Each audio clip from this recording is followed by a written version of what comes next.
Hi friends, today I am going to dictate TC number 05 from Kailash Chandra volume 1. I will dictate this passage at 100 words per minute. The passage will start in 3 seconds.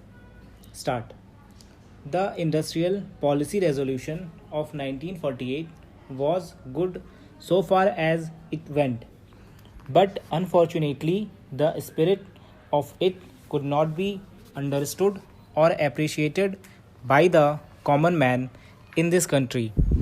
So, a new orientation of this policy was given, and the Honorable Prime Minister, after his return from China, publicly declared that the future policy of the country, or rather the future pattern of society, will be the socialist pattern. That was further emphasized by the resolution passed at the Awadi session of the Congress and later reiterated by Shri Debar, President of the Indian National Congress. I am very glad to say that the spirit of it has been caught by the nation today. If I may say so, the nation has taken up the challenge for securing the socialist pattern of society. It behoves all sections, both inside this house as well as outside, without having mutual recriminations, to try and propagate in a sincere manner and establish the socialist pattern of society indicated by the statements of the great leaders of our country. It may be relevant and pertinent if I refer to a few sentences from the memorandum presented on the 4th June 1999 by our Prime Minister, who was the chairman of the All India Planning Committee, which came into existence when there was full autonomy in the states. On pages 39 and 40 of that report, he stated, "It is clear that the drawing up of a comprehensive national plan becomes clearly an academic exercise with no relation to reality unless the planning authority or those to whom it is responsible are in a position to give effect to the plan.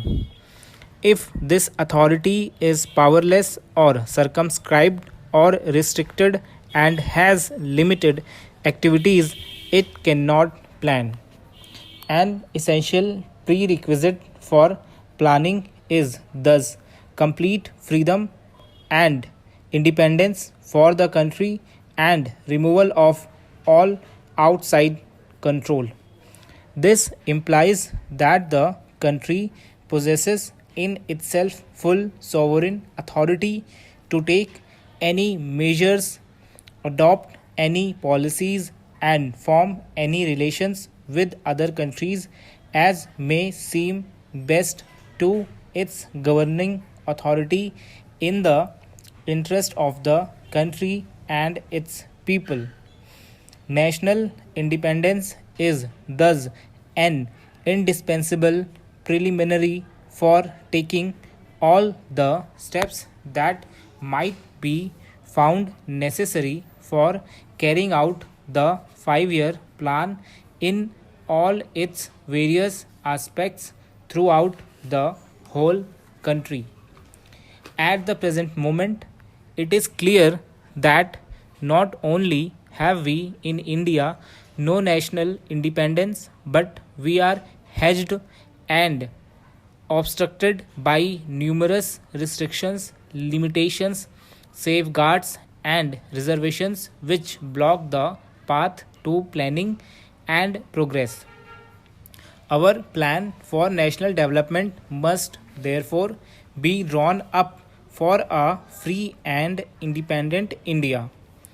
Thanks to the sacrifices made by millions of our countrymen and countrywomen under the leadership of the father of the nation, Mahatma Gandhi, we have today secured complete sovereign political independence at a time when the nations of the world were engaged in the bitterest struggle using all the weapons of destruction. If therefore we have secured political independence during the period of a quarter of a century, it should not be difficult, especially when we are today masters in our own country, to secure a socialist pattern of society as has already been indicated. But it requires the assistance, the propaganda, the active work of all those who are interested in this.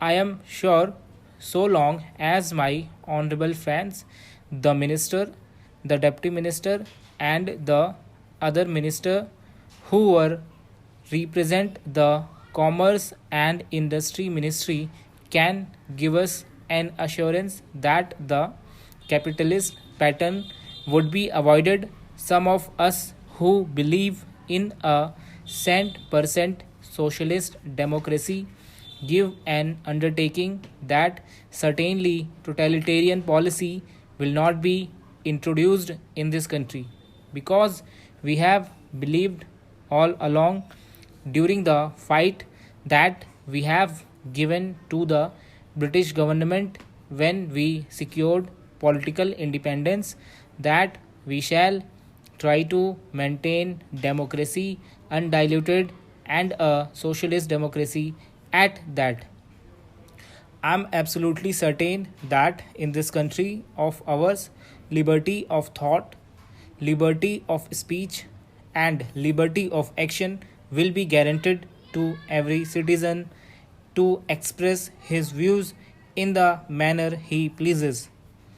I therefore assure my honorable friend that so long as we do not, in the garb of a socialistic pattern, support a capitalist system, India will stand 100% for a socialist democracy. Now, luckily for us, the fundamental rights of the Constitution have declared that a citizen would be assured of many of the social amenities which will give reasonable comfort from the womb to the grave. But mere enunciation, as I have said many times, will not satisfy the common man unless the saying is put into effect. I am absolutely certain, therefore, that so long as there is a determination on the part of our countrymen, we will be in a position to secure a socialist pattern of society. It is not even possible to draw up a plan on any other basis.